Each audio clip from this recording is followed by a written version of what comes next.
What's up, AtoZSports Live on a Tuesday. Big time show today as the Titans are in the mix firmly for John Harbaugh, according to a report from the NFL Network. But then a prediction from ESPN will just ruin all of that positive energy that you might have just had from seeing that the Titans are firmly in the mix for John Harbaugh. So, Easton, you and I are going to have a great show today talking a lot about this coaching carousel. We're getting into week 2 of this NFL head coach carousel, which is just as spicy and wild of a ride as the college football head coach carousel was back in December. And so Lane Kiffin controlled the narrative a lot. John Harbaugh is doing the same thing here as he completes his first interview officially with the Falcons yesterday. And then a lot more is trickling out about what John Harbaugh has been doing behind the scenes, including the Tennessee Titans. So I think I have what the worst case scenario is for the Titans from a big picture standpoint of all of these jobs, kind of figuring out where everybody's going to go. And ESPN nailed it, the worst case scenario. So we'll talk about that. I see Rambo saying Mike Tomlin might be available. He might be, but he might not want anything. We'll figure that out too. Maybe we'll talk a little bit about that. And a new trend of what the Titans are doing in their interviews. And then we'll throw shade. So we have a lot to do. This show might be 3 hours. Hope not, but it might be. It really might. There's so much to talk about. I haven't seen I've intentionally not looked at the ESPN article yet this morning because I'm not sure if I agree with you that it's the worst case scenario. So maybe we'll go debate about it. Great.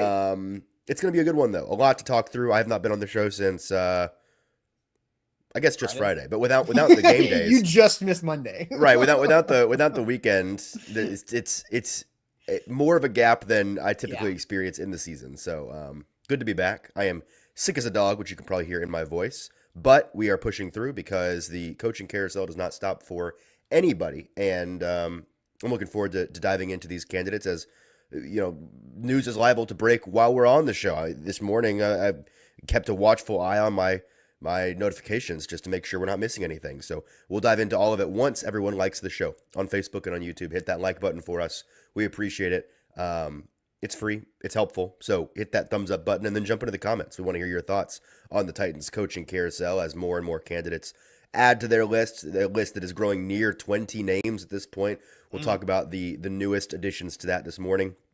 Let's not break a record with a 3-hour morning show. This is not the morning to do that. But let's get to as much as we possibly can in as succinct an amount of time as possible. So like the show, jump in the comments, and Austin, let's get it started. Yeah, I'm trying to remember what the official longest morning show would be, and my gut tells me that I think it was just over 2 hours. I want to say I'm going to go my full Rain Man on this, where I almost got Jonathan Orr, 6th-round pick out of Wisconsin, wide receiver to the Titans in 2005. I want to say that show was December 1st, 2017. It was when Philip Fulmer was fired as when John Curry was fired as the athletic director and Philip Fulmer was named the new athletic director during the show. That, I believe, took us over 2 hours. That's memorable. What a different show that was than what it is today, right? Oh, yeah. Back in the day, that was a doozy of a trip. Look, it had something to do with coaching moves and hires and firing. That's how it goes, right? That's how all that works. All right, let's get it going officially here. Welcome to AtoZSports here live on a what is it? Tuesday? I almost said Friday. Live on a Tuesday. Not even close. But I don't even know what day it is. Live on a Tuesday here. I'm Austin Stanley. He is Easton Freeze. We're powered by BTA Sports. And we are Nashville's on-demand sports talk network. Going live weekdays on Facebook, YouTube, and Twitch. Links to the show segment by segment on our Twitter X handle. That is at AtoZSports. You can find us on all of those socials, Instagram, TikTok, Threads there too. I just pasted the Google preferred source link right there. You can follow us on Google as well. So when you type in Titans head coach search updates, you get Easton's great content, Buck's shows on primetime, our morning shows, our Instagram posts, all those things that show up through the Google search feature. So hit us up there on Google. And we got to thank our sponsors because they truly make it happen for us and they help out all of you. Wilson County Hyundai. Make them a part of your new car buying process. See them 11 or online, wilsoncountyhyundai.com. The Bone and Joint Institute, boneandjointtn.org, the region's destination for comprehensive orthopedic and sports medicine care. Barton Drury Insurance Group, customized solutions for all of your insurance needs. They're local and online at bartondrury.com. Window Nation, January's deal. Buy 4 windows, get 4 windows for free at windownation.com. So we're going to get through the new update from John Harbaugh's camp. Then we have the ESPN's predictions.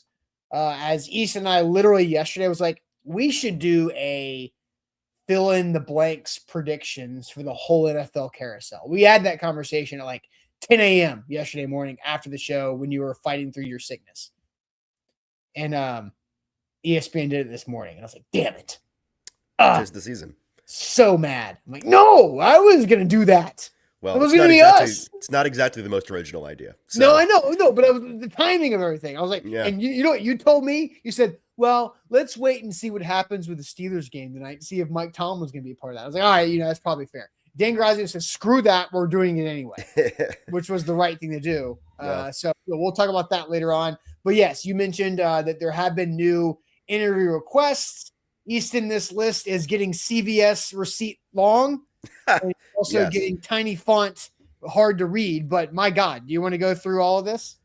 Well, the new additions since last we spoke on the morning show are former Cardinals head coach Jonathan Gannon and former Giants head coach Brian Daboll. So they have now requested to interview every coach that was fired this cycle, except for John Harbaugh, an interview request that we're imagining is going to come later this week, and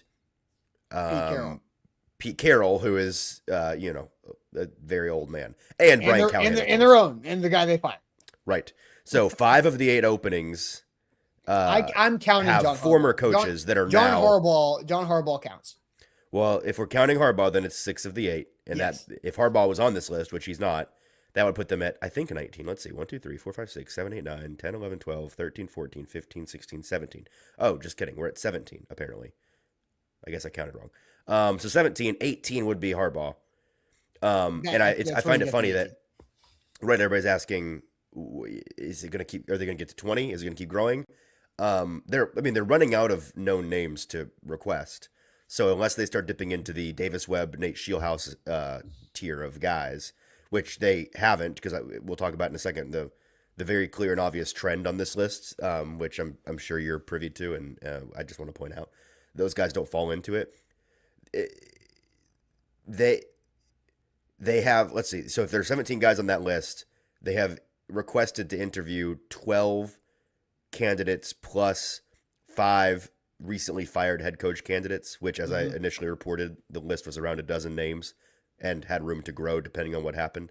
And what happened was 5 guys who got fired. So I think that doing the math on that, I think that we're pretty much at capacity, because I think that they have asked the dozen that were on their initial list, plus all the fired guys. Who else? And why was Jason Garrett on the list? And Mike McCoy gets his courtesy interview on the way out. We know why Garrett's on the list. Yeah, you're just doing favors. And Nick Ewing asked, where was Jonathan Gannon before Arizona? He was the Eagles defensive coordinator. Yes. And he was there. Was he there with Shane Steichen? Was that the same? Yeah. So Shane Steichen, OC, Gannon, DC got hired in the same cycle. Gannon got in big trouble. I mean, the Cardinals got in big trouble for illegally interviewing Gannon while he was in Arizona for that Super Bowl. And I forget what they had. It was like a hefty financial penalty and a draft pick or something that they had to give up. And they still hired him anyways. And then they just fired him. Right. And I think he turned around pretty quick. I saw this morning. He finishes with, let's see if I can find it, a bad record, 7th to worst record of any coach in the Super Bowl era to coach. I forget the certain number of games, but I saw he was 200th out of 207 coaches. Oh, here it is from Shil Kapadi at The Ringer. Jonathan Gannon's tenure ends with a .294 winning percentage. That ranks 200th out of 207 coaches who coached at least 50 games. He is in Brian Callahan's like, man, I got fired at the right time. Well, yeah, they didn't let Brian Callahan get anywhere near 50 games. Gannon is in I'm totally blanking on the Chiefs' defensive coordinator, Steve Spagnuolo. He's in Spagnuolo territory. Spagnuolo, I believe, is 206th out of 207 coaches to get to 50 games. You can tell Easton's sick because he doesn't know how to click on the right graphics and alpha graphics there, but that's okay. Listen, just be glad I'm here and my look, you're powering through it. Sometimes I remember our buddy Mickey Ryan, who walked away from radio a couple years ago, but he had an infamous show of Sudafed Mickey where he was sick and he took Sudafed during a live radio show, which was hilarious. So we're not doing that experiment, but maybe we are. Houston X Easton. That's right. It's the daytime one, so I won't be loopy, unfortunately. Maybe I should have taken the nighttime one for the bit. I think this is honestly prime time to get sick, to be honest with you, because I'm like a sick once or twice a year kind of guy, and sick right after the season ends, right before the Senior Bowl Combine Gauntlet begins. Like, what I'm sitting here telling myself is I'm going to have that immunity when I head to Mobile here in a couple weeks. Don't even worry about it. What I've been telling Easton for like almost a full week now is you don't have time to get sick. You just power through it. You don't have time to get sick. You don't have time for that. You're not due. No, you power through. You don't have time for that. So, all right, quickly, an update that I kind of a note that I had on the additions of Jonathan Gannon and Brian Daboll to this list, on top of Raheem Morris, on top of Mike McDaniel, and maybe some others on that list. Some of these do feel like head coach interviews that are just fronts for coordinator conversations, right? Clearly. Pull up the list. Let's go through and categorize. Yeah. And so who is a serious head coaching candidate, right? So Matt Nagy, I think Matt Nagy's yes, but also could be a coordinator list. Could be a coordinator hire. Right, but let's just identify the guys that I think they're actually thinking about for the head job. Nagy, Nagy's McCarthy. 1, 2. Kingsbury? I don't know, man. I heard from Nick Suss yesterday that what he's hearing makes it sound like he's not actually sure he's getting an interview in the first place. Now, I don't know what to make of that.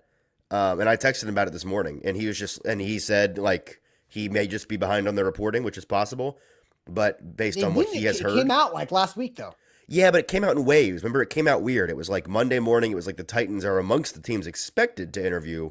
But then, like, Thursday, I know. Yeah.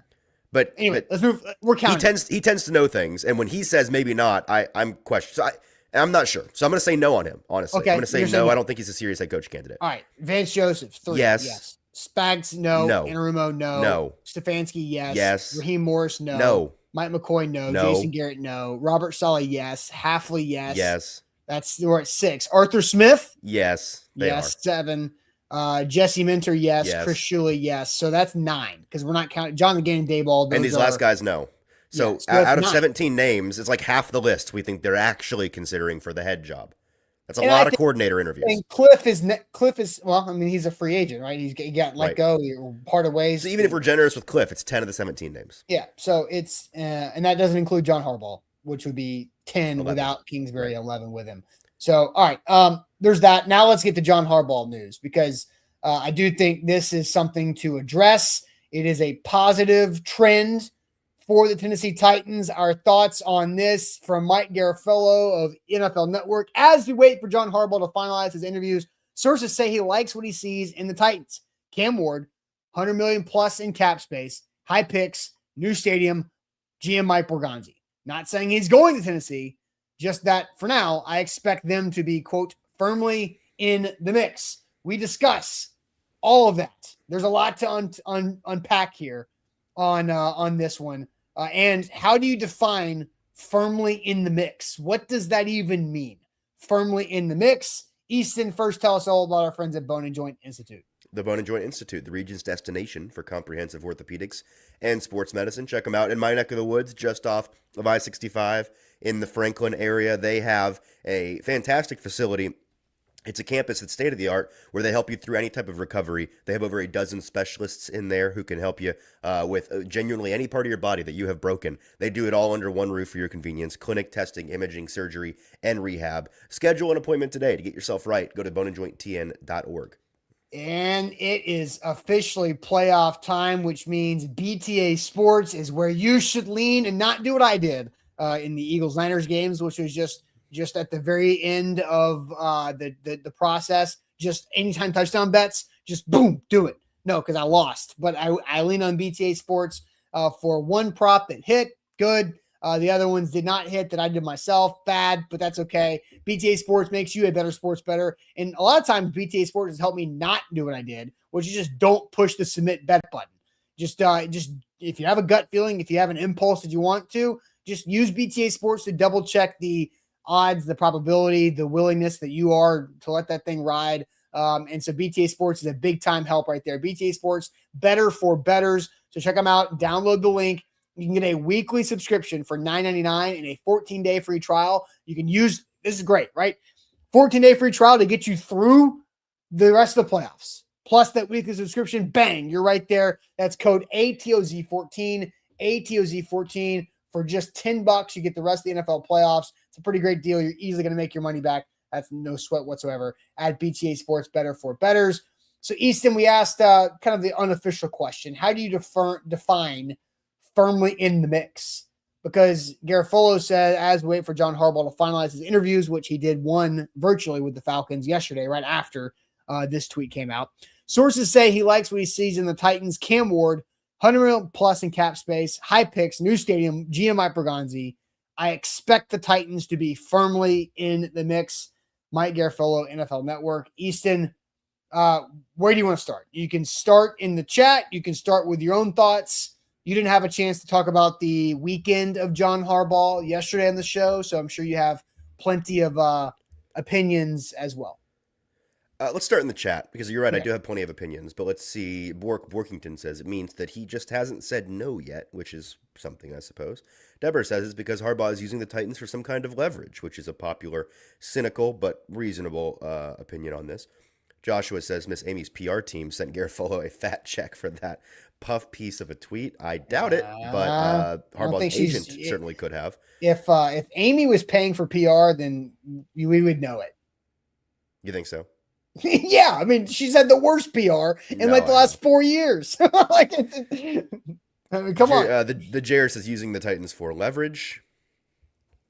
Is this breaking news that I'm seeing on my screen? Nope, just kidding. It's an update. On when I do love our maniacal insistence on paying attention to exactly when each of these coaches is being interviewed. Like, update from Albert Breer. The Titans are interviewing Chargers DC Jesse Minter and Packers DC Jeff Hafley today. Then they'll interview Mike McDaniel and Arthur Smith tomorrow. It's like, cool. Like, I'm glad we know that. I'm not upset. It's just people that are like furiously charting that. I'm like, to me, I'm like, just let me know at the end of the week who all they've interviewed. Like, once we get to the second round, then it starts to matter, the order, because they may may keep a guy in the building. But right now, it's just like, get to him when you get to him. I don't really care when you interview these guys. Anyways, using the Titans for leverage, says the Jair. To the highest bidder is where he believes Harbaugh will go. Tall Texan, most frustrating thing in journalism is sources. Who are the sources? Well, that's kind of how it goes. Guys, so Tall Texan, like, this has been going on for so long. Like, dude, like, what are you talking about? Yeah, since the birth of journalism. That person is the person I hate the most. What do you mean? What does sources even mean? Like, people that are in the situation that know stuff that wouldn't you like to know, lover boy? That are trying to give us information to tell you that we have to protect so that continues to happen. Yeah, the thing about sources is that you'd love to know who they are, but if you knew who they were, you wouldn't know the information in the first place. So that's the trade-off. That's right. So you're saying there's a chance, says Daniel Caribbean. Yes, it does appear to be there's a chance. If you'd asked me, I mean, when I wrote about this extensively last week, I repeatedly was just like, he's not coming here. So I was leaning towards a firm no. But based on all the things that have happened over the weekend, and if you're curious the timeline of these things, I have a post up, most recent post at AtoZSports.com that kind of runs down the timeline of all the things we've heard over the weekend, so you can get up to date. Go and check that out. Anything else? Harbaugh overrated, or Harbaugh too old? Okay, so we do have some. I love that we have some Harbaugh haters in the chat.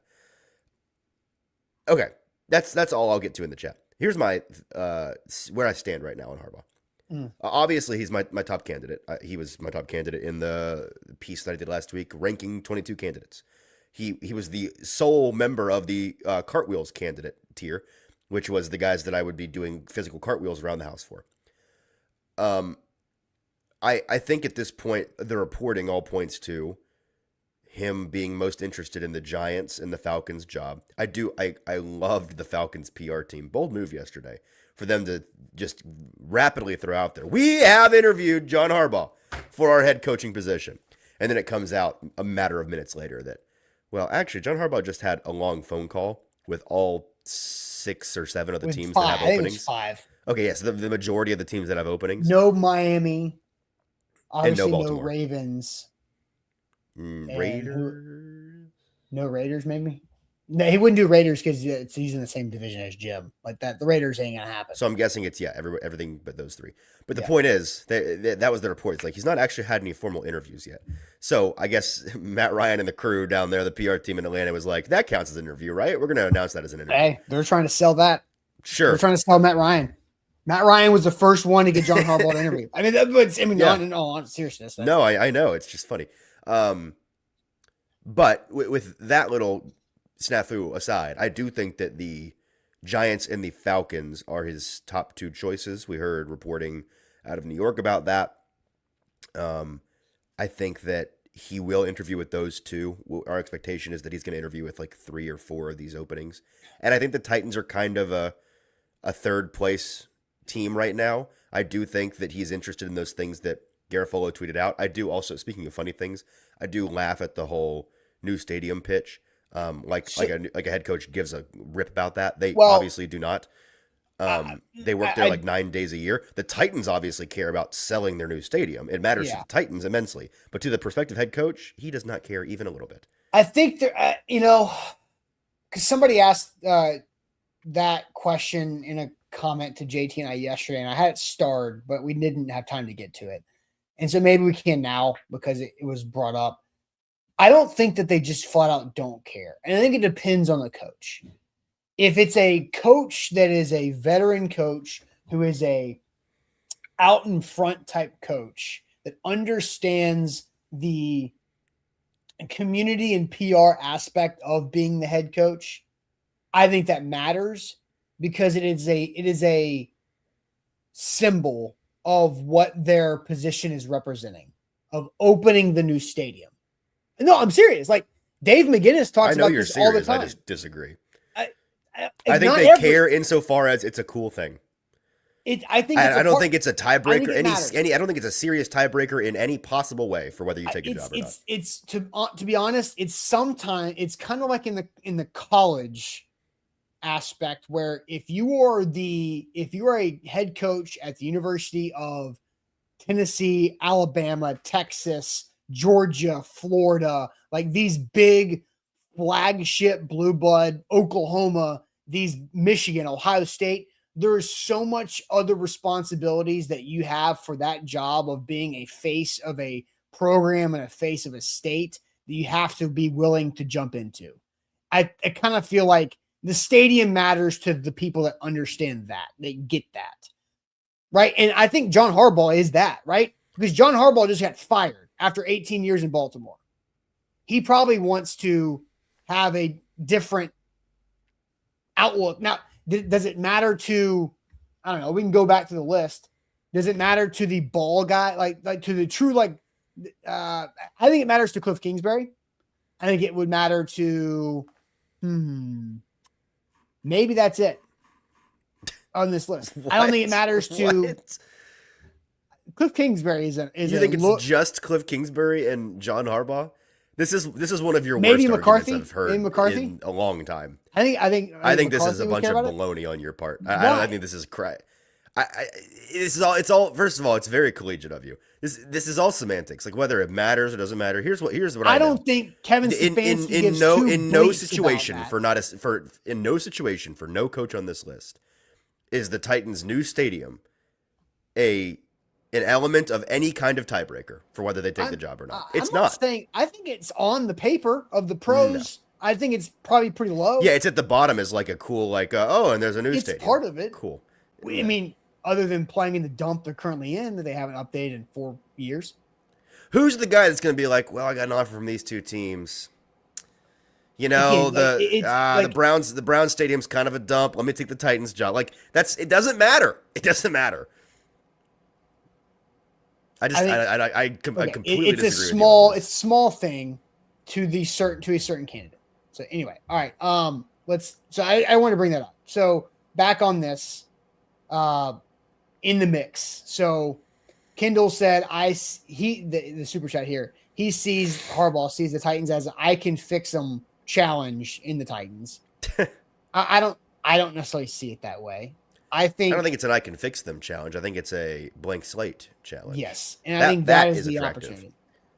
It's you have a blank enough slate that is you have the what second most blank slate in this opening behind the Raiders Correct in terms of combined draft capital and cap space. cap space. When then yeah, and you also throw in the fact that it's a blank slate culture, it's a blank slate roster. Like a part of this that I think sometimes goes underrated is when a new coach comes in and like they do their tip to tail evaluation of the roster and the guys that they like and the guys that they don't and the positions they're going to recommend to the front office. We should try to do better at this position and this position. I like this position. The more talent there is on the roster, or the more established a roster is in terms of turnover and continuity. Like it is harder to come into a place that has a more established, more veteran, more talented roster and mold it to your will. With the Titans roster, you're going to be able to come in and outside of Cam and Jeff and the number of the offensive linemen they just paid a bunch of money, like it's buddy, mold it the way you want to mold it. No one's going to give you any flack about the DB's situation, or the wide receiver situation, or the running back situation, or the tight end situation. Like it is the world is your oyster when it comes to this roster, and I think that's attractive to guys that are CEO minded and big picture minded like that. Yeah, yeah, and I think that's a big part of it.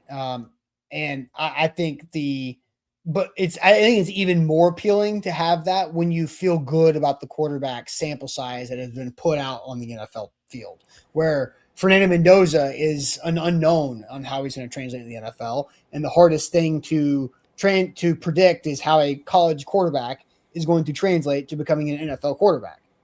And so it's a risk, and you're starting that off with a clock if you take the Raiders job. On a scale of 1 to 10, how suspicious are you of this and the messaging from the media being Harbaugh leverage? Because the people that I've seen bring this up are the usual suspects when it comes to cynics in Titans world. But I also don't think that they're wrong to bring it up because we do see this. And my opinion leans towards I think he might actually be thinking about it. No, I don't think that the Titans are at the top of his list, but I don't think it's a pure leverage play by him. But how much of that do you think it is? I mean, I think it's just, I don't think he's using the Titans. I do think there's actual interest in the Titans.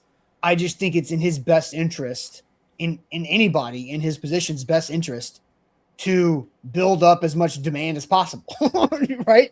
Like, wouldn't we all do that? Like, okay, anybody watching this show right now, if you have a job, and John Harbaugh doesn't have a job, so I'm just gonna say you have a job right now, and somebody approaches you and says, "Hey, we have a job that will pay you X more with these benefits, and you get to come in here and do it how you want to do it." You're going to say, "Okay, that's nice. I really like where I am, but what can I do here? I'm going to go back to my current spot and say, hey, I'm getting this. How can I use this to make I want to stay here, but money's money, right?" So John Harbaugh can say, look, I like the Titans a lot. They're willing to pay me $17 million. They're willing to match my salary from last year with Baltimore. And then the Giants, who might be slightly higher on his list, were at 15. I don't know. And now the Giants are at 18. Whatever that looks like. I don't know. Maybe it's a income tax thing. It's a way to negotiate. But I think he has interest in the Titans. I'm not saying he's using them. It's just part of the game. I think it's some combination of both. I think that he genuinely does have enough interest to honestly say that he's interested, but it also serves his end to, at the very least, be a leverage play for him. I think that also, the last thing I'll say on this is, even if it is a pure leverage play, I still think that it is a mutually beneficial thing for Harbaugh and the Titans. Yes. Because even if he is using them, he is still making them a part of the conversation when it comes to attractive openings in this cycle. And that is like important for the Titans to be out there, and he's putting them out there. Hey, you flirt with me, I'll flirt with you, and it's going to make other people be like, hey, ooh, look at them. That's right. Right out of a Hallmark movie. Yeah. And then they actually fall in love in the end, and it's happily ever after. And then, hey, look, John Harbaugh, new Titans head coach. That's right. What do you know? There's going to be an airport scene in there somewhere. That's right. Yeah, for sure. All right. There was a comment that came in here that I think we should expand on. So we're going to do that. Let's expand. But first, let me tell you guys, if I hit the right button, about Barton Drury Insurance Group. Customized solutions for your insurance needs. BartonDrury.com is their website. Local, in the mid-state. Great people, sports fans. Really easy to get a hold of. They will go the extra mile for you, for your insurance, whether it's your health coverage for you and your family, your dental, your vision. We have that for our AtoZSports employees through Barton Drury Insurance Group. They've helped us out. This is year 2 of that. They went and continuously try to find the best rates for us with the best coverage, not sacrifice coverage for the price, but to have that best combination of those two. And also workers' comp policy is a big deal as a business owner. And especially when you have employees across, I don't know how many states at this point, workers' comp policies are different in every state. And so we got to make sure we stay compliant with all that stuff. And Barton Drury does all of that for us. I don't have to lift a finger. Zach didn't have to lift a finger. It makes it so much easier for us to just say, hey, here's what's due. And Barton Drury takes care of it. And they are great partners for us. And I highly suggest you checking them out for whatever you have going on. 401k planning, financial future, they can do that as well. BartonDrury.com. We're also brought to you by BTA Sports, better for bettors. Get in on the action with BTA Sports with the link in our description right below. You'll get a 14-day free trial if you use that link, and you will make more money at the sports book. I can practically guarantee it. BTA Sports dominating the game. Absolutely. So, Daniel Kirby, don't you think it gets difficult for coaches in their 60s to connect with players in their 20s? I'd rather have a coach in their 40s. John Harbaugh is what, 63? Mike McCarthy's in his early 60s. Jason Garrett's in his 60s. I'm not sure if there's anybody. Those are probably the 3 oldest in the group of 18 candidates. Guys. Yeah. I don't think players give a damn. Oh. I don't think NFL players care. Okay. I think for the most part, like you have to. They don't care about age. It's about the respect. It's about the relationship. It's about how they hold people accountable, how they hold themselves accountable. That's it. Like, I don't think age matters. Like, NFL players are not trying to, cut it up with their head coach all the time. Like, well, that's like position coaches. Like Mike Vrabel can relate to players, and maybe he can get a little bit extra because he's a former player like that. But like, they also respect Mike Vrabel because he's demanding. John Harbaugh is demanding, and John Harbaugh is like the healthiest 63-year-old you can look for. And so I don't think players truly care. Now, if you are out of touch and you're in your 60s, maybe. But it's about your personality and about your ability to demand respect and accountability, and that's a two-way street. I think it does matter. I think it makes it harder when you're older, and I think relating does matter more than it sounds like you do. I just think that John Harbaugh is, just because it makes it harder doesn't make it impossible, and I think John Harbaugh is one of the guys that has proven that that's not an issue for him. So generally speaking, I think it's a fair concern, but I don't think John Harbaugh's track record has anything to indicate that he's lost touch with his players at any point. No. Not like, and then Deborah says Mike McDaniel tries to be cool. Like, whatever you are, you have Mike to be. Mike McDaniel is cool, first of all. How dare you? South Beach Mike is not cool to you? All right. There was I'm in a text group, and when the Mike McDaniel interview request for the Titans got announced. The tweet was sent to that group, and somebody's response was he can come to Nashville as long as he wears actual like full pants. Like I'm with you on that. I hate the cinched pants. I think it's dumb. I think it makes you look like a young boy. But the rest of it's quite cool. Curly hair, chains, sunglasses. Regardless, you have to be yourself. You can't be Steve Buscemi with a skateboard and a backwards hat if that's not who you are. Hello, fellow teens. You have to be yourself.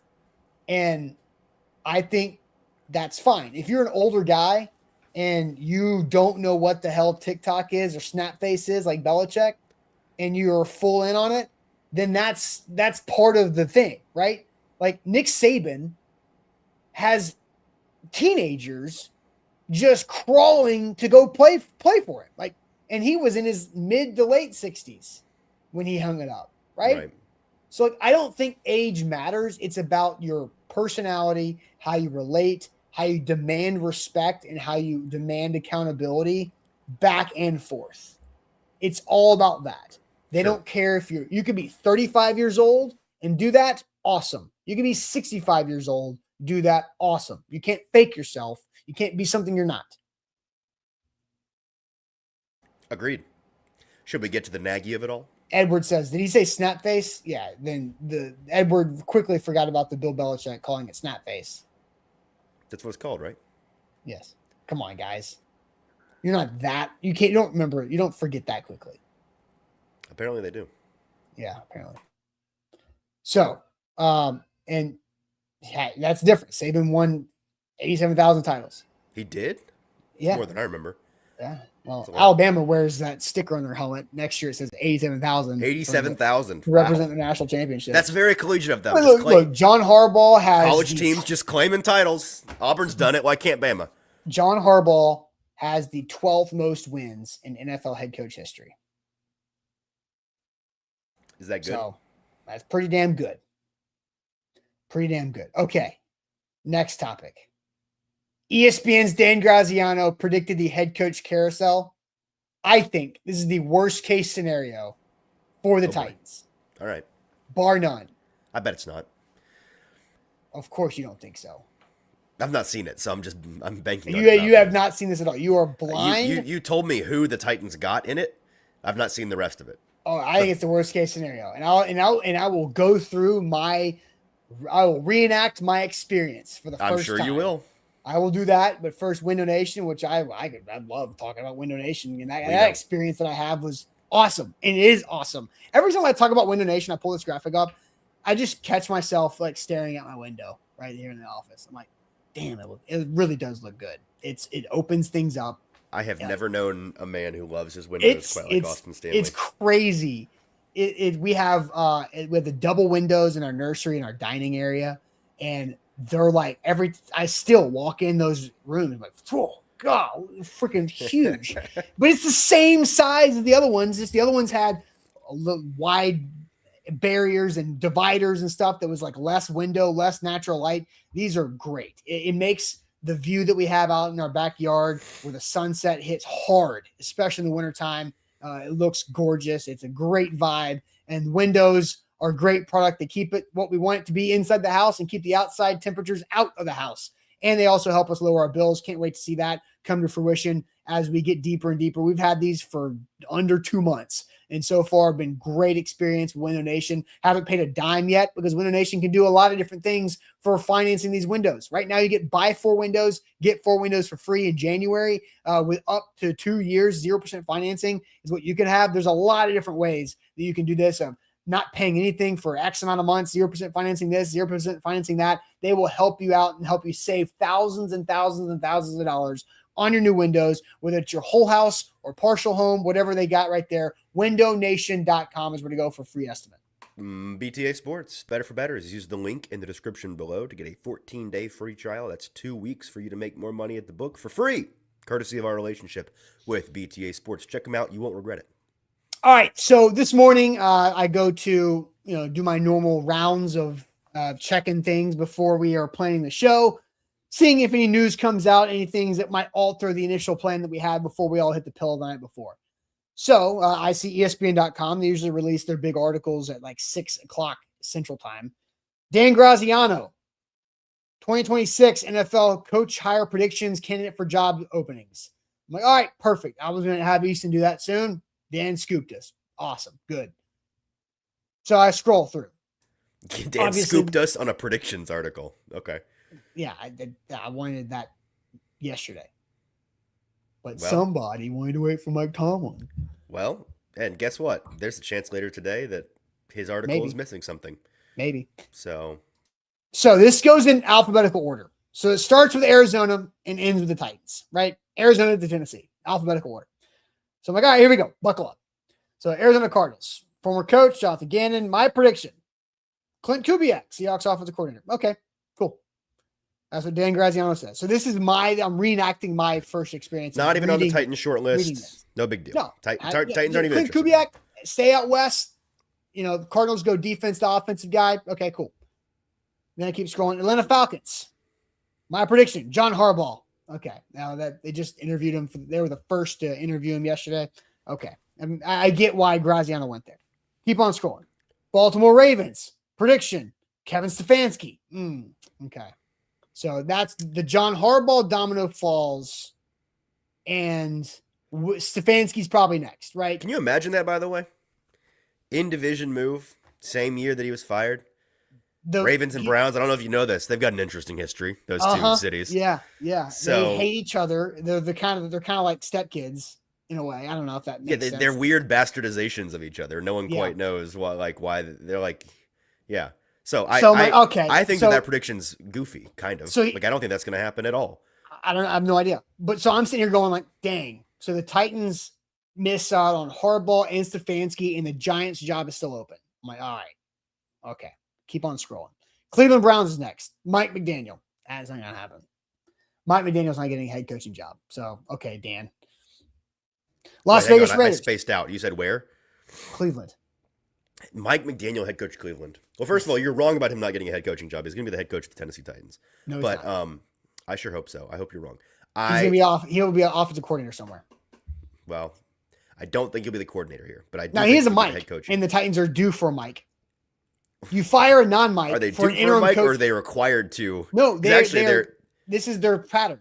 They fire a not Mike. Oh, I see. They had their interim coach is Mike, and then they hire a Mike.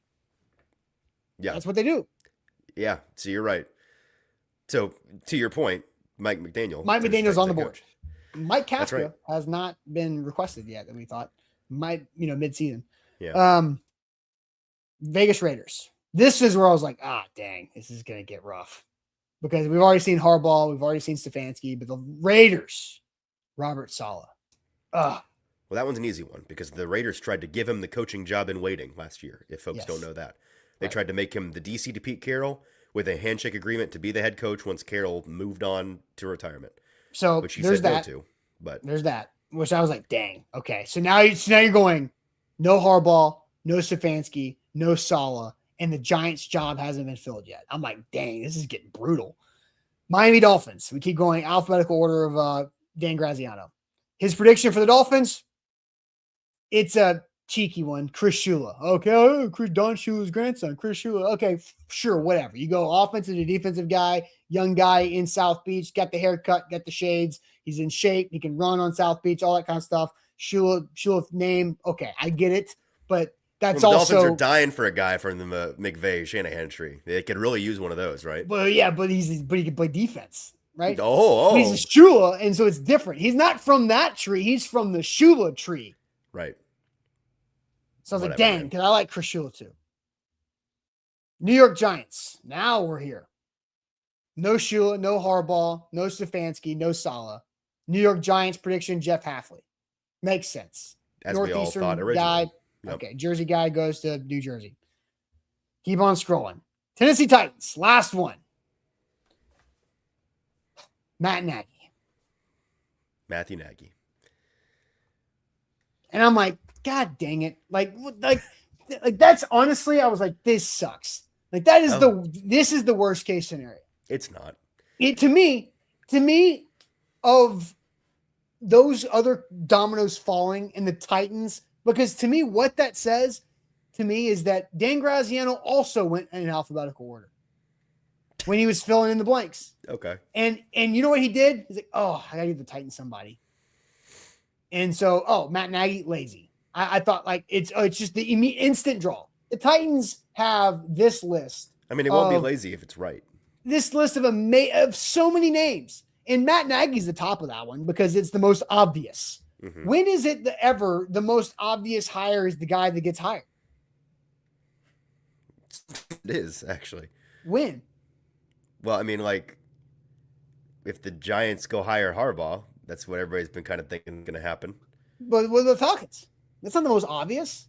Benson to the Bears last year was kind of obvious. Mike Vrabel to the Patriots was extremely obvious. But that was they like literally like kind of had to like sacrifice Gerard Mayo in front of the whole world for that to happen. So kind of a little bit different. I'm just saying sometimes the obvious answer is the correct one.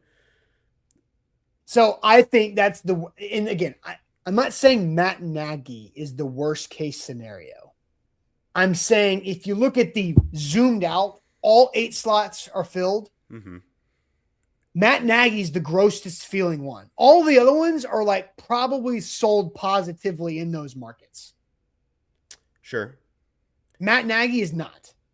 That's why I think it's the worst case scenario. Because I think Titans fans would probably take the other 7 names I mentioned before Matt Nagy. They feel like they get the bottom of the barrel. They get 8 out of 8. That's why I think, and I texted you guys, I said lazy. And Joshua says Graziano wrote a lazy article. Again, so if in 2 weeks Matt Nagy's the head coach of the Titans, this will not be a lazy article. It'll just be accurate.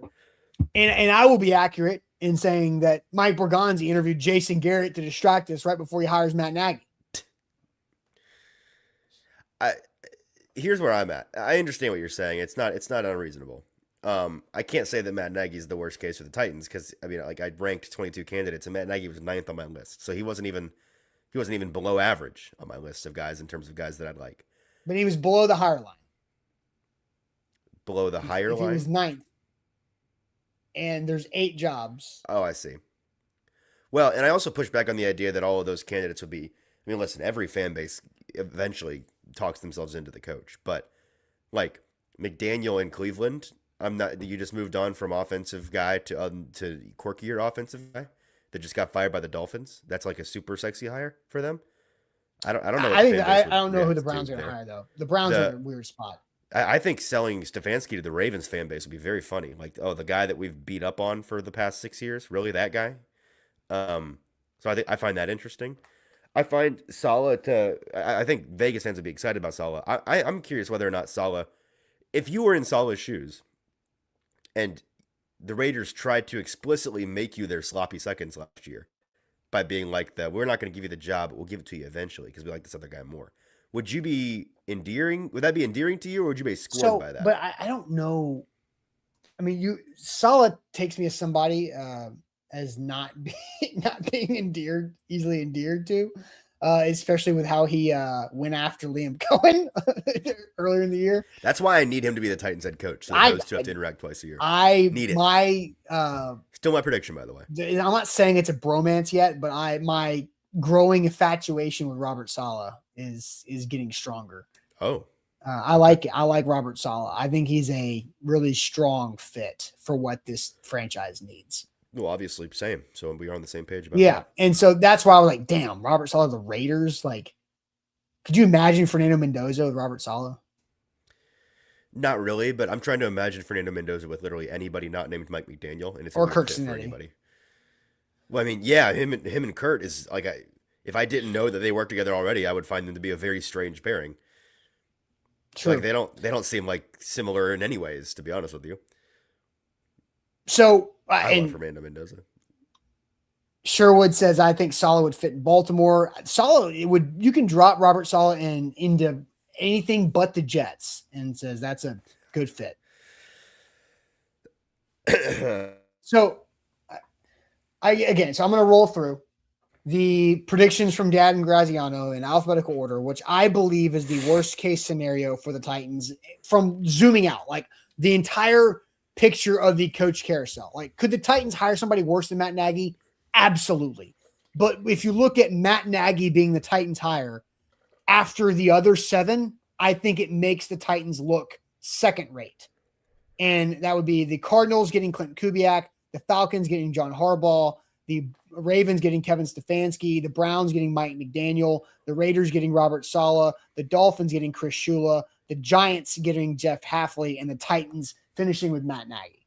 That is that. So here is the Matt Nagy blurb from Dan Graziano right here. Offensive coordinator of the Chiefs. This was the first name that got floated as a possibility when Callahan was fired, likely because Titans GM Mike Borgonzi's connections to Nagy from his time with the Kansas City front office. Nagy is the former Bear head coach who was on his second stint with the Chiefs and helped develop Patrick Mahomes during his first one. Tennessee will be looking for a good offensive head coach to steward the next stage of Cam Ward's development, and Nagy did win a division title in his first year with Chicago. I think Tennessee casts a wide net, and popular candidates such as Harbaugh, Stefanski, Vance Joseph become strong candidates here as well. Ward is that well regarded. So if Ward is that well regarded, and then they cast a wide net, yet they hire the like. This is what I want to talk about. They hire the guy that they went spearfishing for. Like, right. So this is where I'm at on the Nagy thing, and I'm writing about this today at AtoZSports.com. It's something we've talked about on the morning show before, but I kind of want to expand on it now that we're like 20 candidates deep into this process. It's just going to, it is this whole process, if it comes down to Matt Nagy, it will inevitably be underwhelming just because of how much enticing window shopping the Titans did with these candidates to then land back on the guy that everybody facetiously connected to the Titans back in October. And while I think the majority has come around a little bit on Nagy as a candidate in a vacuum, not being the spawn of Satan that a lot of people thought that he was, some still believe that. You know, there's still the Sam Thalens of the world that can't stand the guy, but those are Bears fans. I think it's an unfalsifiable thesis for Mike Borgonzi. We talked about this, I think it was you and me, Austin, where by dearth of being so connected in the first place, in a way he's kind of disqualified as a good candidate, because even if he wins the interview process fair and square and it's not a buddy hire at all, it's just the way that he's just the fit for the Tennessee Titans. And listen, it's helping the Titans with the fact that he has gotten a ton of interest around the league. He has 4 head coach interviews. It's not just the Titans interested in this guy. It's still, until we play the games and see what he looks like as a coach, people are going to think that it was a buddy hire, that it was lazy, that it was a prearranged marriage, that it was a sham of an interview process. Like, there's no avoiding that. Now, it is extremely high risk, high reward, because if Matt Nagy comes in here and they'll have to endure the body blows of people being mad about it and clowning the Titans locally and nationally all the way through to August and September. But if Matt Nagy comes in and the Titans are a hot upstart team, they take some kind of leap, Cam Ward obviously being the driver of that. And Matt Nagy is quickly revered as, you know what, he is a good retread coach. This was a good call. Then Mike Borgonzi is going to be worshipped as a deity. Like, he will be able to do no wrong if he, quote unquote, hits on the Nagy hire. But if they struggle even a little bit out of the gate, they are, if they hire Nagy, they are voluntarily putting themselves so far behind the PR 8-ball. Like, they are giving themselves an uphill climb both ways, barefoot in the snow, to get people to rally around this guy because of what they already think about the guy. So listen, like, if they pick him, Mike and Chad and Dave and Reggie and Sagany, like, all these guys better be really freaking sure that he's the best guy for the Tennessee Titans and really positive that they're willing to rest on their laurels with whatever comes their way, because this is, not only is it a one-way ticket to getting people to hate you publicly, to immediately burn all your goodwill if you're Mike Borgonzi, it's also a great way to, like, kind of accelerate your timeline as a employee. Like, I don't think you're going to get fired over it necessarily, but we know that Amy Adams Strunk cares immensely about public perception. All owners do. You're just setting yourself up to be on a hotter seat quicker. Yep, so agree. It'll be a fascinating decision for a million different reasons. It'll be fascinating if that's what they land on, and I don't think that they will. Make sure you hit that like button, like the show here, watching it. Hit that like button on YouTube and on Facebook. Appreciate that, King VC. All right, so let's go through the pros and the cons of Matt Nagy as a head coach candidate. So last week, the first week of this coaching search, you, I, and JT all kind of took the macro look at things, the big picture of how the landscape was developing. This week, we want to dive deeper into individual candidates and do pros and cons, because now we have the list. It's a long list. Dan Graziano of ESPN predicts the Titans to hire Chiefs offensive coordinator Matt Nagy. Spent a lot of time with GM Mike Borgonzi in Kansas City. There was the report that came out in The Athletic a couple weeks ago from Pompey about how Matt Nagy offering up how he helped Mike Borgonzi kind of polish up some interview skills and ideas and thoughts and prepare for his interviews to become the Titans' next GM last year. And so now there's an assumption and a guess that there could be a scratched your back last year. How about you help me become another head coach? So the resume for Matt Nagy, let's kind of start there as we kick off our pros and cons conversation.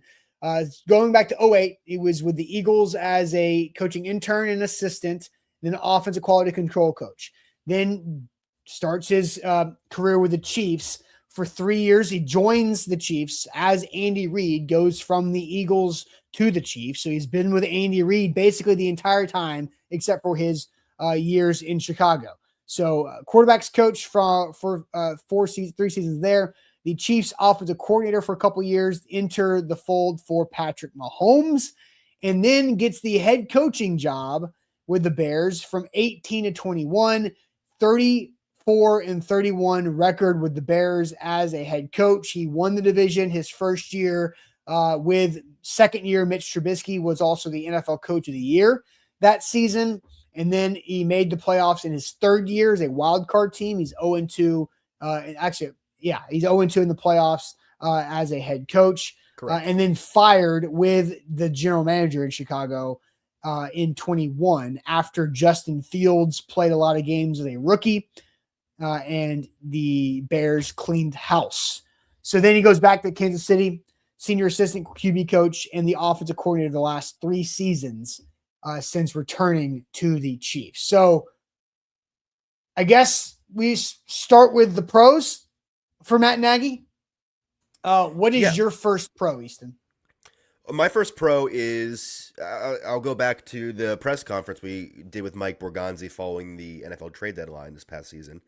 And he reiterated a couple of times just how important it is for a GM and a head coach to be in lockstep, to be on the same page, to see football the same way, to have a strong relationship. And we already know that Mike Borgonzi and Matt Nagy have a strong established relationship. It is kind of both the fear and the upside, I guess, of hiring him. People are worried that connection is why they'll hire him.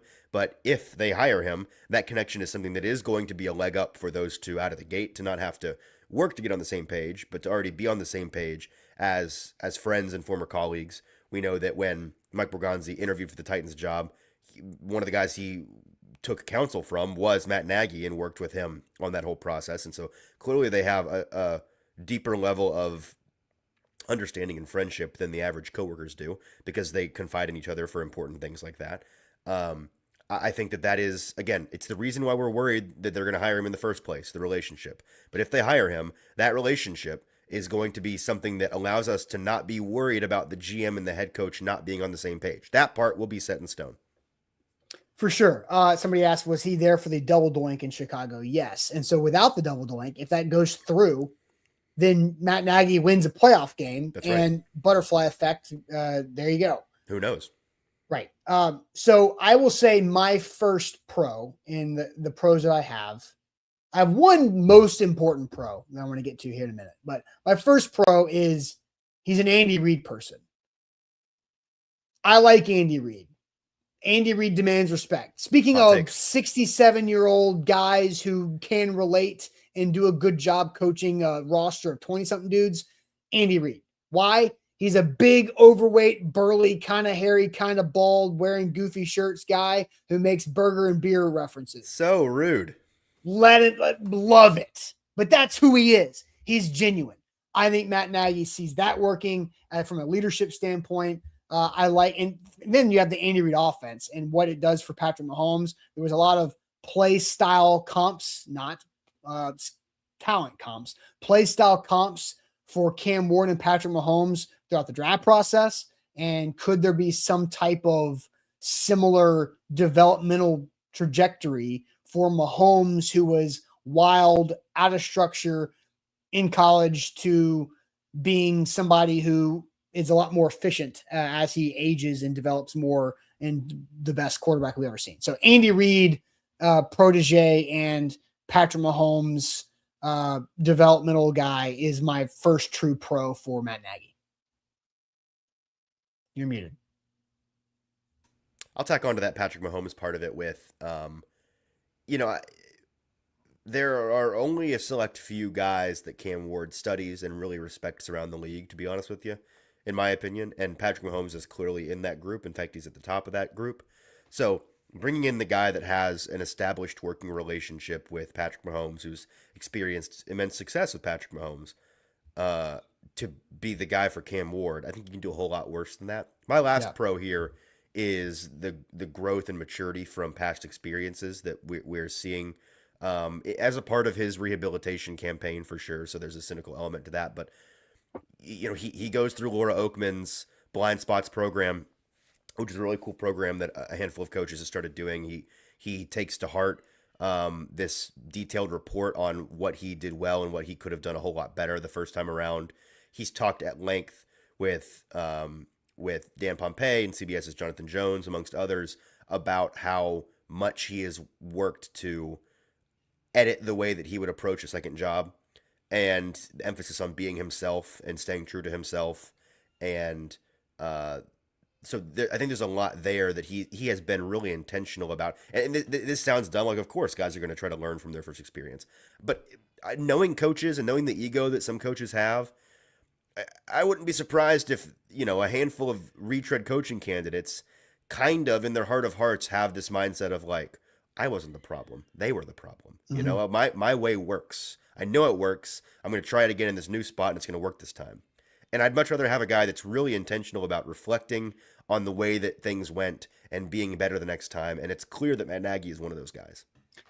That was going to be my biggest pro. And I will summarize what you just said about Laura's program with Matt Nagy has true self-awareness.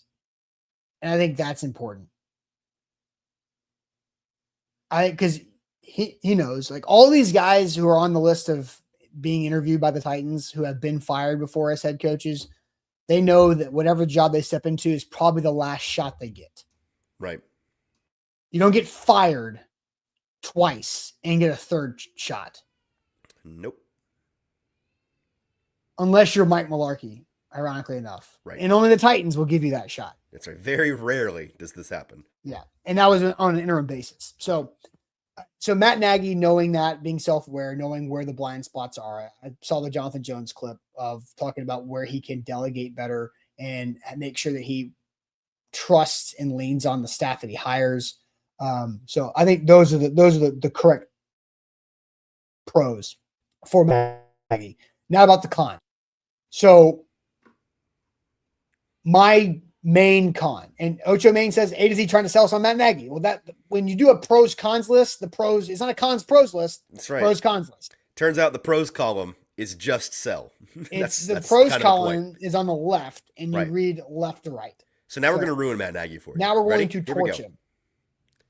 Do you want to do football list? Do you want to? Because my con is not heavily like X's and O's, head coach stuff. It is bigger picture.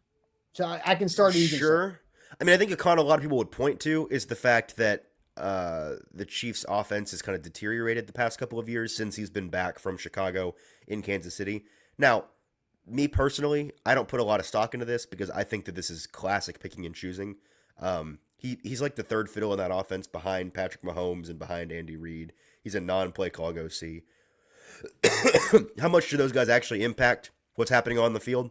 I think fans typically love to blame them for bad things and give them no credit for good things. And I think that is a thing that we are experiencing here with Matt Nagy in the past couple of years with the Chiefs. But it is fair to say, hey, he was the offensive coordinator. He was at the very least in charge of a lot of the game planning, a lot of the installing, a lot of making sure that the guys on the offense knew what they were doing and understood the scheme and building the scheme. And even though it's Andy Reid's scheme, and this is an offense that got worse the past couple of years.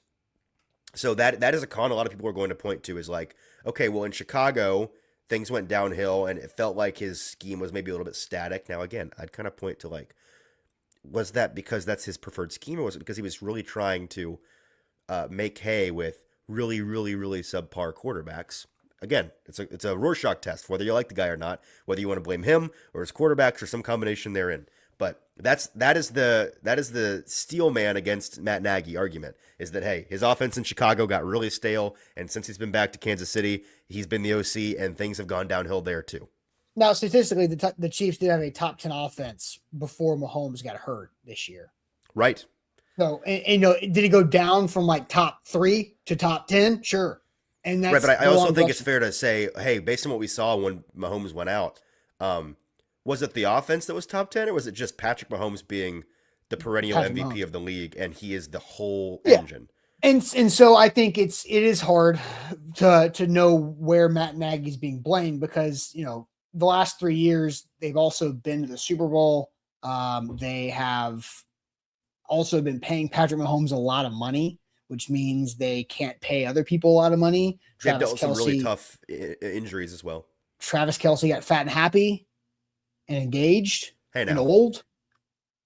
But no, it's a saying about what happens when you fall in love. Right? I'm clearly giving you a hard time. Yeah, I know. You don't have to justify yourself. And Rashee Rice has been suspended and hurt at the same time or separate times. So things have not worked out with the Chiefs from a personnel development standpoint, and they have not been able to handle the roster after paying Patrick Mahomes $500 million. So there's that. So my biggest con, really my main con for Matt Nagy is, and I said this before, I truly believe he is unhireable by the Titans. I think they cannot be the ones to give him this job because of Mike Borgonzi. And the same thing, I'm being consistent, when Brian Callahan hired Nick Holtz as offensive coordinator, it was a buddy hire because nobody else in the NFL in that year was going to give Nick Holtz an opportunity to be an offensive coordinator. It was early. It was not ready yet. He was not on that trajectory. He was going to continue to be a pass game coordinator or co-offensive coordinator, but that was the only person that was going to give him that job was Brian Callahan. Now, Matt Nagy might have opportunities elsewhere outside the Titans as a head coach again, but Mike Borgonzi can't be that guy. Mike Borgonzi has the most equity built up in his equity bank of anybody in that damn building. That's right. That's not a player, because Cam and Jeff have a lot of equity too. Mike Borgonzi will spend all of it and really will burn all of it if he hires his buddy, Matt Nagy. I don't think it can happen. I think you have this list of candidates of a lot of quality coaches, and I think Matt Nagy, you can do a lot worse than that. And there are coaches on the interview list that are way below the Matt Nagy line. But I think for perception, that is reality, and this fan base, the fan base's instinct is to doubt because of what the last 3 to 4 years have been. I don't think you can afford to make Matt Nagy this higher, because you're going into this new era, this stadium with this quarterback. You can't waste it. And I just don't think you can do it. I think you burn so much of the fans' trust if you hire Matt Nagy. It is just the most fascinating gambit. And there's a part of me, there's a part of Media Easton that wants to see it, just to see what the fallout looks like.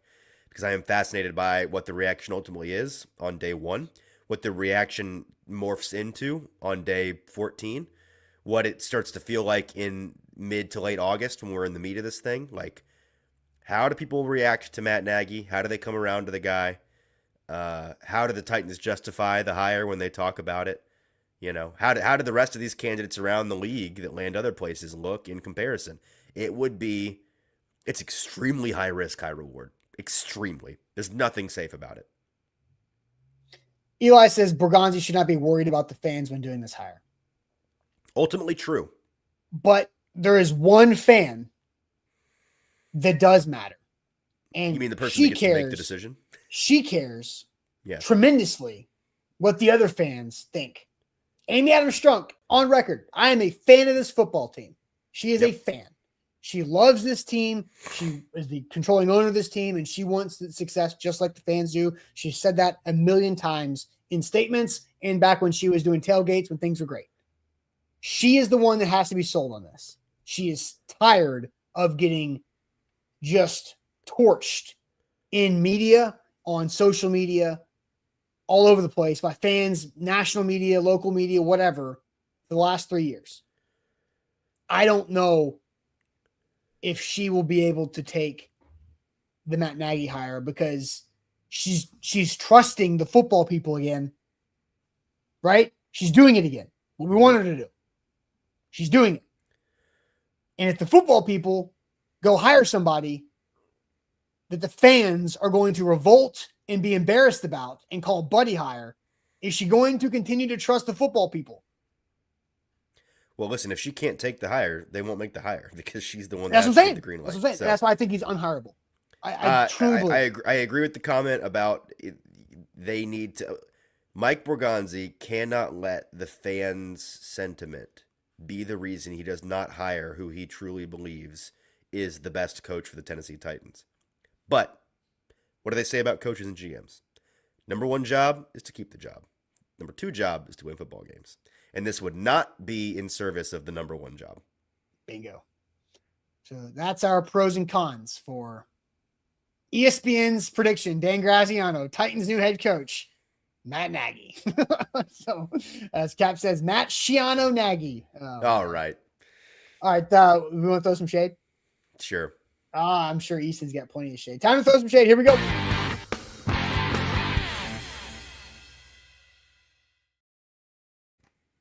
Shout out Wilson County Hyundai. Make them a part of your new car buying process. You can see them in Lebanon online, wilsoncountyhyundai.com. They got you covered right there. New car, they got it. Want to trade in your current car? They can take that too and help you out with the finances there. Payne Bone does a great job in Lebanon, wilsoncountyhyundai.com. Shade time. If you got shade to throw, let's throw it. Hello, ladies, just joking. Mike McCoy is being promoted as we speak. What do you think Mike McCoy's up to right now? He's on an island somewhere? Did he strike you as an island guy? In the mountains somewhere? I don't think he's a staycation guy. Oh, I see. Maybe he's got a No. Mike McCoy is visiting his adult children. He is at his adult kid's house. That is what Mike McCoy's doing. You're probably right. Which is good for him. Sure. There's no hate on that, by the way. No. I'm just saying I feel like he is being, I don't know if he's an actual grandpa or not, but that's probably what he's doing.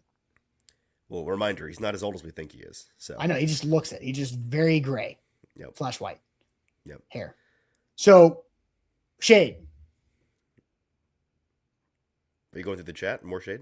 I'm seeing a lot of shade here. I'll let you do it because the more I speak, the more likely I am to start a coughing fit at this point. My shade is on Gronk. He could be smarter than Brian. He could be smarter than Brian Cox, but he sounds dumber than Frito from Idiocracy. Well, you really think Gronk is that bright? I think Gronk's smart. I don't think he's as dumb as the persona, but I don't think he's the world's smartest guy. No, but this is a guy that famously didn't watch film and didn't game plan and just went out there and vibed his way to a Hall of Fame career. I don't think he's the brightest guy. But he also did not spend $1 of his on-field earnings his entire career and invested it and is, so look. I don't think he's a moron. I don't think he's Nostradamus either. I think he just has a dumb voice. Say what? He has a dumb voice. Yeah. But Nate Bargatze says he's got these big dumb eyes. Nate Bargatze is a very smart guy, but he's got those big dumb eyes. He's got a dumb voice too. Yeah. Right. Well, he kind of does it on purpose. So does Gronk probably. I was about to say. Oh man. More shade coming in here. Tall Texans shade on college football fans. The college football fan mass that Texas is buying their roster. What the hell do you think top programs have been doing forever? Yeah, buying their roster. I don't understand. Is Tall Texan new to the college landscape? Well, like everyone's buying their roster. No, that's what he's saying. He's saying everybody else is new because shade on people that are saying Texas is buying their roster, especially now. Everybody buys their roster. What are you talking? I don't know what the who is complaining about Texas buying their roster. I think it's the teams missing out on the players that are going to Texas that are complaining about it. That's the sport. Sorry about it. Shade towards how social media has ruined journalism. This is, I'm sure, is in reference to the. So we're not going to play that sweet old lady in Jacksonville because that's where I was expecting us to go. Sure. So Easton, fair or foul for her to do that at the Liam Cohen post-game press conference after losing the playoff game? Well, the question fair or foul implies that there's opinion here. There's not opinion. The fact is that it's foul. You can't do that. This is certainly not a war that I'm going to spend energy waging. And like I stayed away from this for the most part on social media, besides pointing out appropriately that Jacksonville is the most unique media market in the NFL. Of the 32 teams, Jacksonville is the most, it's a uniquely sized city. It's a uniquely sized fan base. It is apparently a very unique media landscape. Not a whole lot going on. Some older vestiges of media hanging on down there.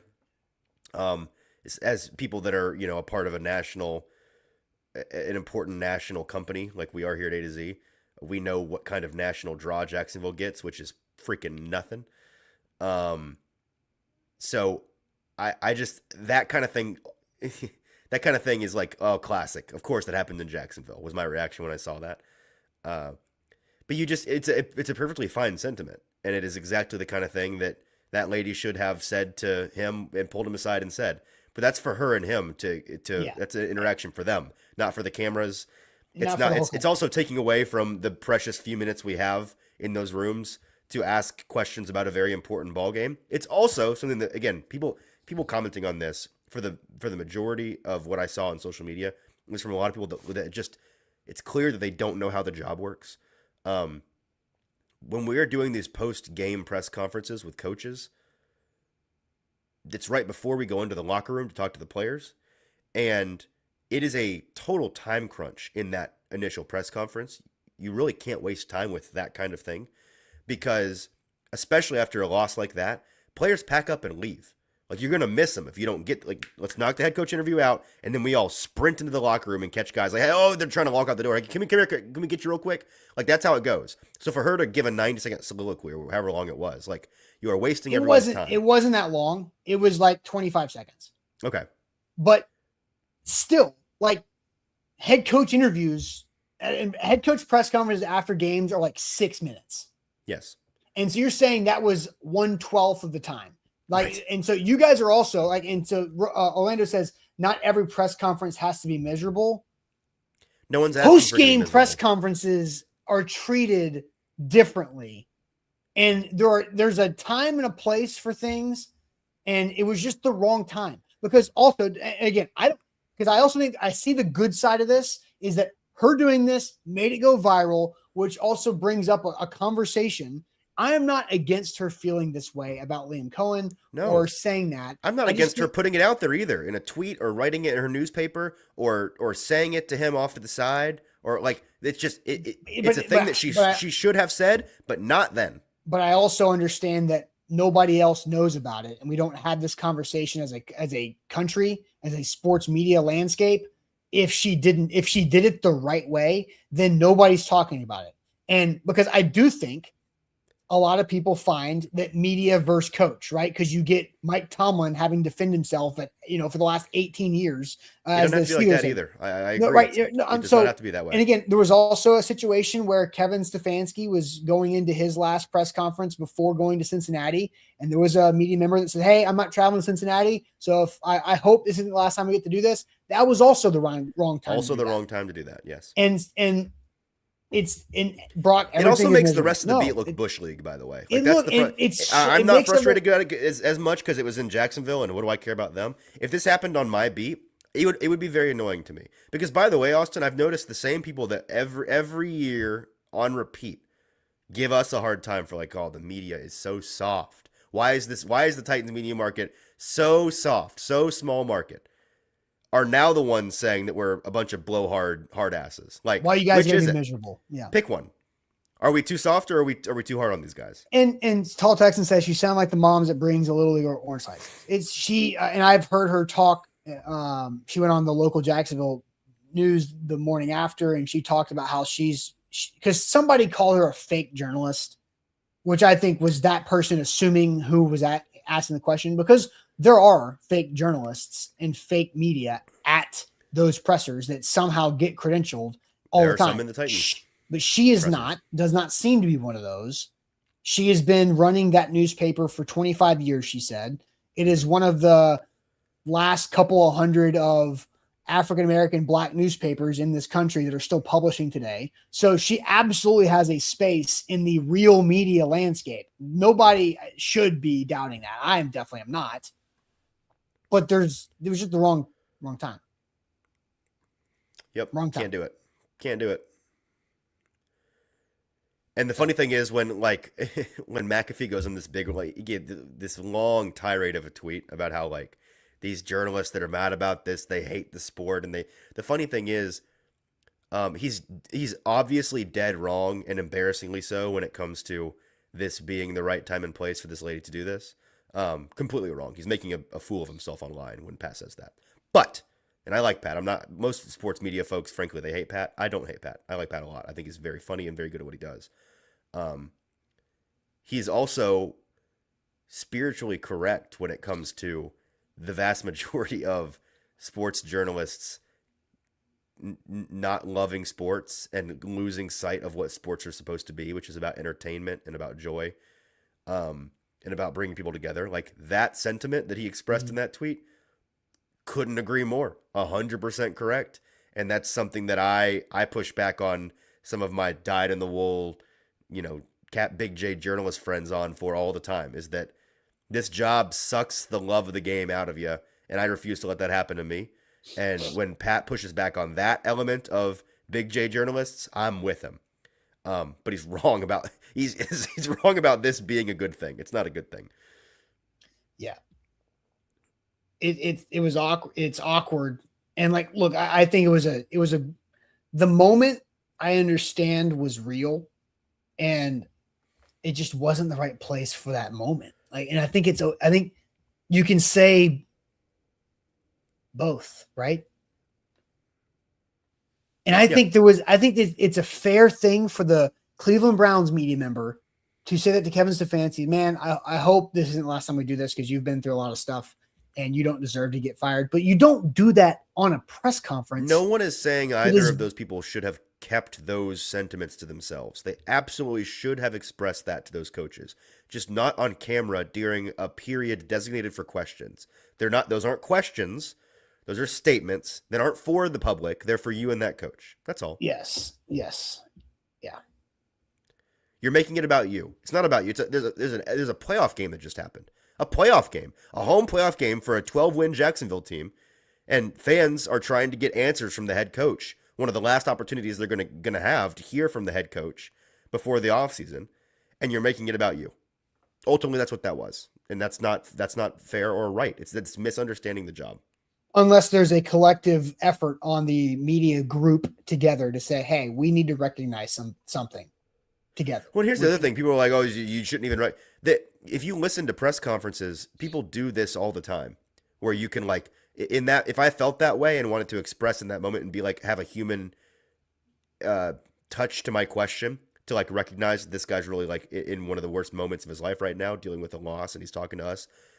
People begin questions all the time with like, hey, I know today really didn't go the way that you wanted it to, and you were hoping for better after such a great season, but question. Like, there are ways to do this, but what she did was do a 30-second soliloquy with no question in there. I'll raise my hand. I did something off after the Vols Music City Bowl press conference 2 weeks ago.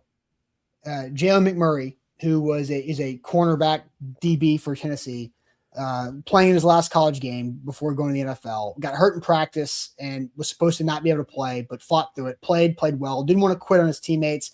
He said a lot of emotional things. His coach said a lot of emotional things right next to him about that. I had a video on my phone that was a great end zone camera video of Jalen McMurray having a third down, fourth quarter PBU in the end zone to help his team stay in it.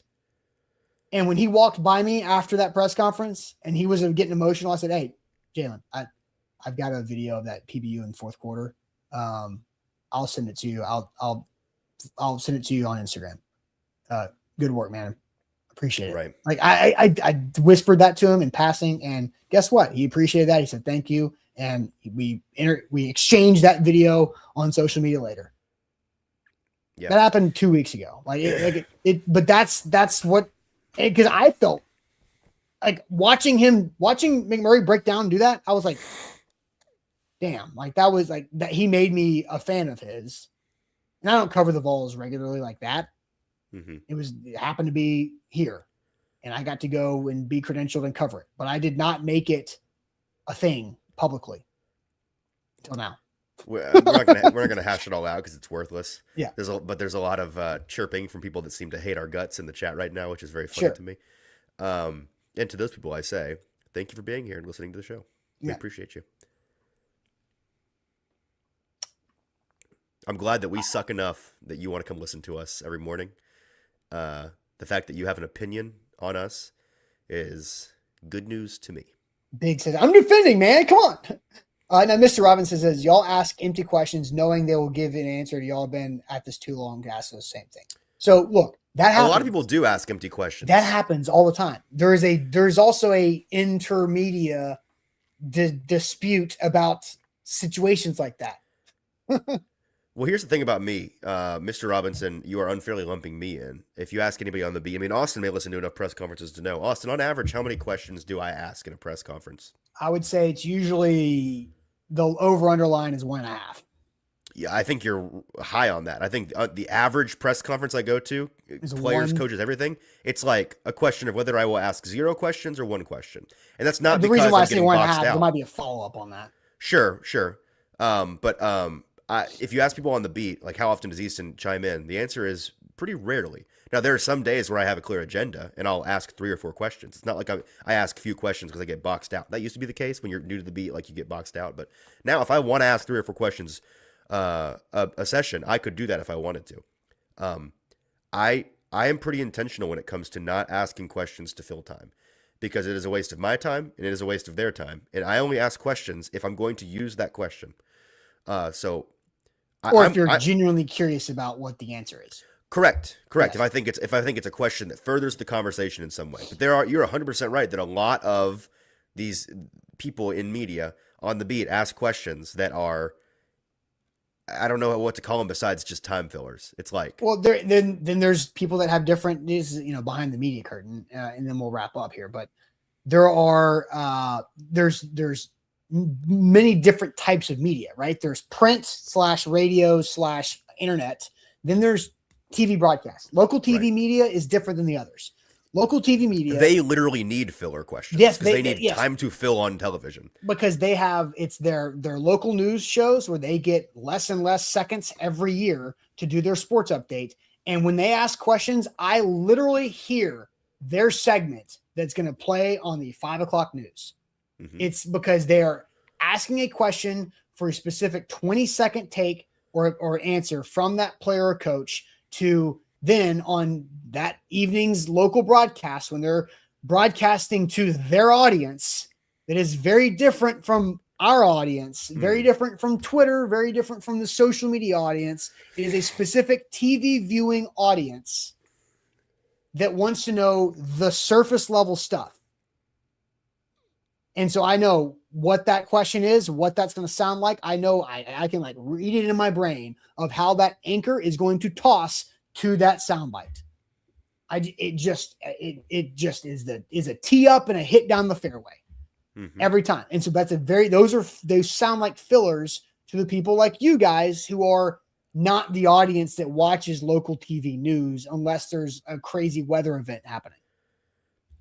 Two funny comments. Daff says, I respect the opinions, but Easton is always so negative that it just gets tiring, which is very funny to me because I am often criticized for being little Mr. Ray of Sunshine. Like, if you think I'm the negative one in this media market, you need to get out more. I tend to be more positive than I should be, if anything. Orlando, let's put a cap on this. So the combine starts when? Which I believe is him facetiously saying, can we please move on to the real offseason? Which, brother, I feel you. Like, yesterday I was sitting looking at my list of, like, here's the things I could write this week. And it's like, man, there's only so many different permutations of a coaching article that I can write. Now, as long as more news comes out and the wheels are turning, I can subsist off of that. We can all subsist off of that being interesting, things happening. But if we start to get into this lull of like just talk, like if we spend the next 2 weeks mostly just talking about the candidates, I'm gonna start pulling my hair out because I want to get onto these. I want to get onto these prospects so badly. I'm stoked to find out who the Titans head coach is, and when we find out who it is, I can't wait to learn all about them and learn about their staff and dive into their background and theorize what they're going to be and all of that. But until then, mentally, I am on to Mobile, Alabama, which is the Senior Bowl. Which, if you're wondering about dates, Senior Bowl end of this month. Combine, end of February. Owners meetings, end of March. How That's about what we this, get to look forward Houston? to. And then draft, end of April. 2 weeks from today, you will be in Mobile, Alabama. Let's go. About to go to the first Senior Bowl practice of the week. Electric. Can't Will wait. the Titans have a coach by then? What's your password? Alexa seems to have heard her name, and now she's talking to me, but I did not. I thought I heard password from AL. She apparently is disconnected from the internet and was asking for me to put in my password, but we'll have to do it later. Okay. I was going to say, hopefully Alexa ruins your password to everybody. That would be so funny. Just doxes me on my morning show in the 90th minute of a show that's gone on way too long. Yeah. Hey, we're in stoppage time, baby. All right. That is it for us on this show. Make sure you hit that like button, like the show. We didn't quite make it 3 hours, but we did half of it. So hit that like button on the way out. A lot of stuff to get to. We will continue to have all of these news and notes coming from the Titans head coach candidates and more pros and cons lists throughout the week. We'll catch you guys later. Appreciate it. Thanks.